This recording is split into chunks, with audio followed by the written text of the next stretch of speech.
Hello again. Good morning, good afternoon, good evening, wherever you are on this beautiful planet. Today we're going to enter sitting once again, sitting on a nice supportive, I'm on a stool. It can be a kitchen or a dining room chair.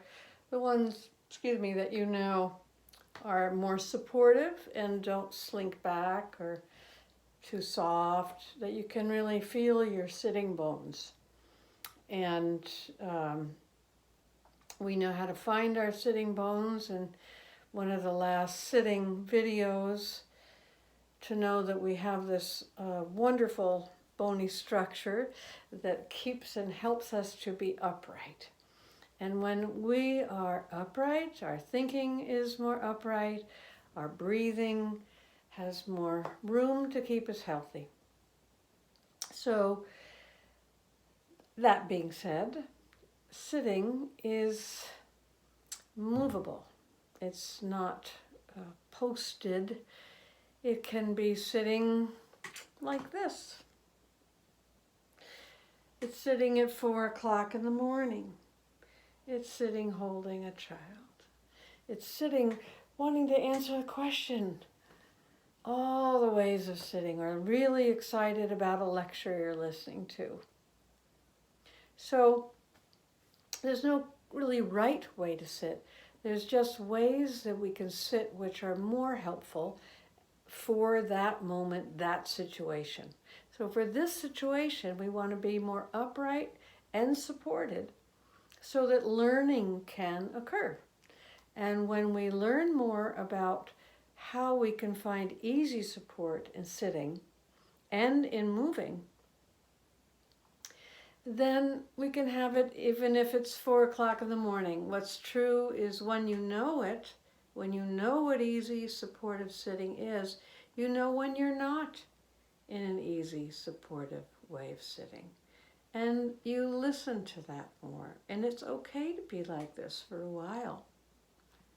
And then slowly you're saying, no, that doesn't feel so well anymore. And you shift, and you shift. So finding what is the way of sitting, restful sitting, supportive sitting, so you can think most clearly when you need to, or hold a book, or music you want to sing. So we know we have a skeleton. We've been working with the breath, with the skeleton, with our ground, with our connection to the earth, and with this marvelous upright condition that is available without pushing or stressing. So what we also have been working with is space on the outside, working with the periphery, working space on the inside. And one of the basic keys to all of that is what we call the golden ball. So we are imagining this round ball shape in the center of the large pelvic bowl, so a few fingers below your navel. Let's put your hand on your belly, just a few fingers below the navel, and then have the other hand, the back of the hand, on your sacrum, the lower than your low back. It's like you're mirroring the hand in front. So let's go inside now and begin to breathe and see if you can feel any movement in those hands.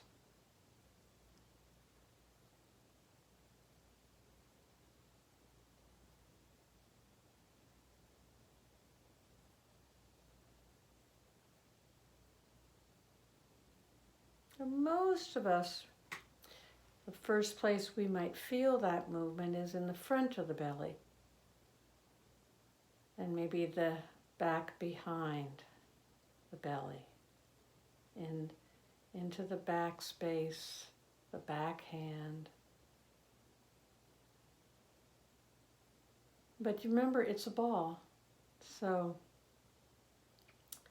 place both hands on the outsides of your iliac crest, the sides of, where some people think of their hip bones, but they're not. And Just have your hands there and continue breathing.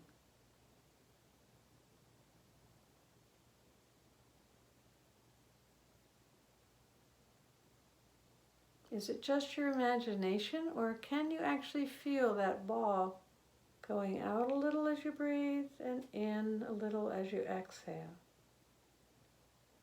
So these are the potential movements you may feel.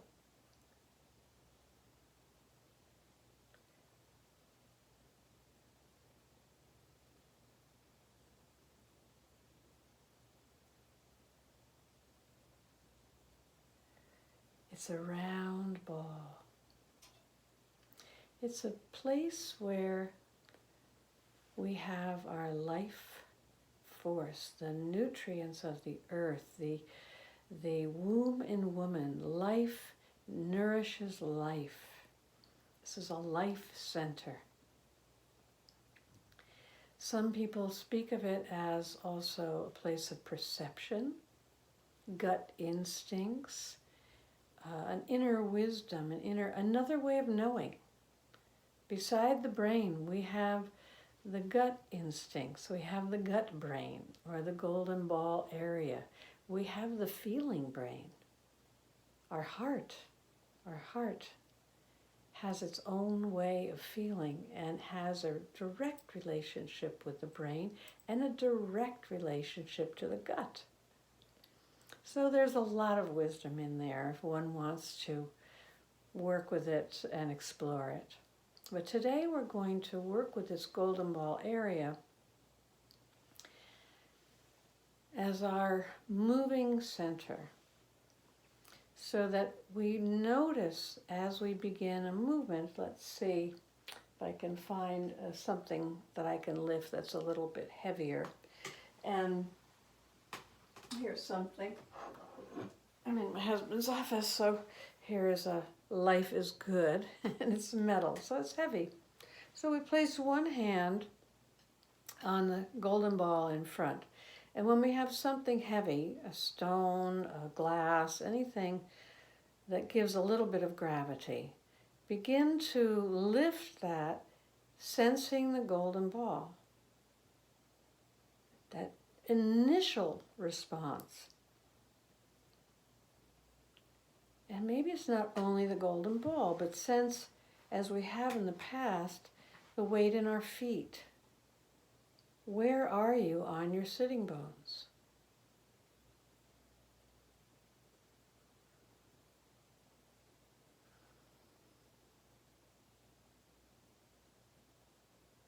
When we lift something with weight, we can begin to observe there's a connection between the moment that the arm initiates lifting. Does the initiation come from the arm or from the golden ball?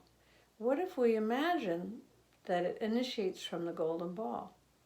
So let's listen and feel as if imagining, thinking maybe, what if the golden ball begins the movement and the rest of us follows along? Let the golden ball begin to lift our hand and stay connected with that golden ball.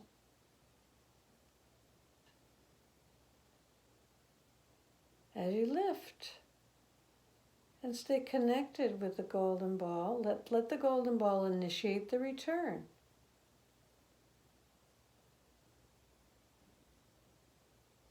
Is it possible that there is a deep connection? The golden ball and the movement.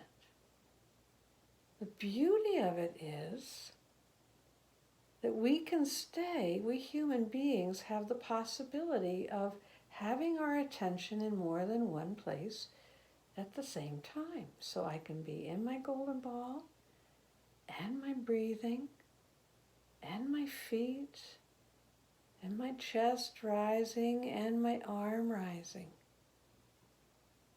And I can be with the golden ball returning and my arm returning.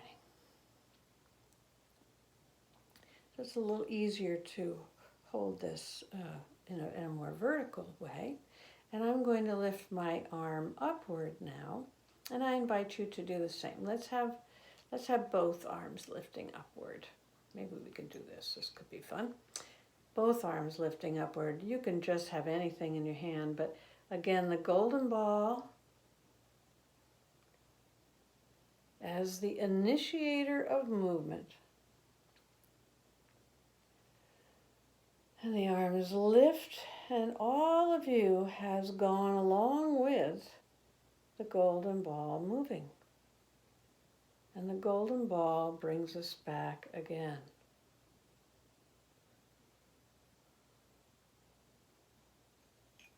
And place the heavy thing down, and now just bring the arms up as you stay connected down with the golden ball. The arms are lifting, and you're connected with the golden ball, and you're breathing easily. And then the arms come back down again. Can you practice all this, being with the golden ball, maybe coming out with the arms, bringing your whole perception out to the periphery, and back again still with the golden ball.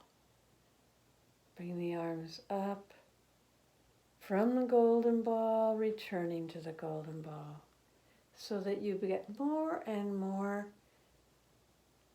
building a relationship, a friendship between the movement of your limbs moving outward as a deep result of the movement of the golden ball. Practice, you'll see, I think.